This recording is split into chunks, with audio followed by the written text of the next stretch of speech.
গভীর রাত, বিদ্যুৎ নেই, পুরো বাড়ি ডুবে আছে ঘন অন্ধকারে। হঠাৎ জানালার কাছে লম্বা নখের ঘষাঘষির শব্দ, কিঁচ কিঁচ কিঁচ। আমার বুক ধড়ফড় করতে থাকে। সাহস করে তাকাতেই দেখি জানালার ওপারে উল্টো হয়ে ঝুলে আছে একটা বিকৃত মুখ। চুল নিচে ঝুলে মাটিতে ছুঁই ছুঁই, চোখ দুটো সম্পূর্ণ কালো, ভেতরে যেন আলো নেই। সে ধীরে ধীরে কাঁচের ওপর মাথা ঠুকতে থাকে, ঠক ঠক ঠক। প্রতিটা শব্দে কাঁচে ফাটল ধরে।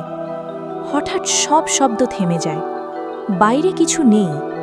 আমি স্বস্তির নিঃশ্বাস ফেলতেই আমার পেছনের আয়নায় দেখা যায় সেই একই মুখ, ঠিক আমার পেছনে দাঁড়িয়ে।